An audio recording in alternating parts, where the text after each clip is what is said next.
ماہ رمضان اپنی شان و شوکت کے ساتھ جلوہ گر ہوا اور رحمتیں لٹاتا ہوا ہم سے رخصتی کی طرف بڑھ رہا ہے۔ اللہ اس ماہ مبارک کی برکتیں ہماری روحوں میں اتارے۔ ایسا نہ ہو کہ یہ مہینہ آیا اور چلا گیا اور ہم جہاں کھڑے تھے وہیں کے وہیں ہی کھڑے نظر آئیں۔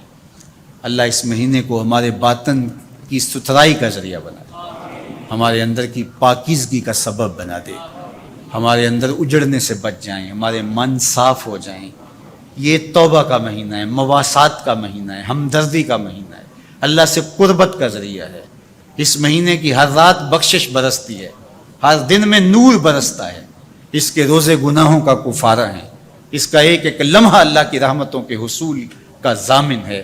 تو آئیے میں اور آپ اس ماہ مبارک میں اللہ کے حضور سچی توبہ کر کے اس کی خاص رحمتوں سے مالا مال ہوں۔ اور لیلۃ الجائزہ جو آنے والی ہے، جس کو ہم چاند رات کہتے ہیں، یہ رات اللہ کی خاص رحمتوں کے بٹنے کی رات ہوتی ہے۔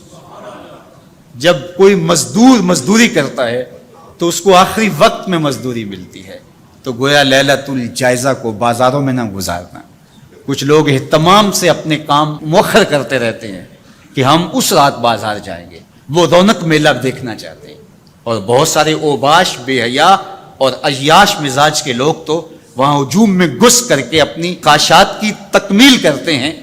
تو یہ کتنی غلاظت اور کتنی گندگی ہے کہ رمضان المبارک کا مہینہ جو ہے وہ گزرا اور ابھی شیطان کھلے اور سب سے پہلے آ کے اس کو چمٹ گیا اور اس کو کہاں لا کے کھڑا کر دیا۔ تو لیلۃ الجائزہ یہ اللہ سے رحمتیں لینے کی رات ہے، برکتیں وصول کرنے کی رات ہے۔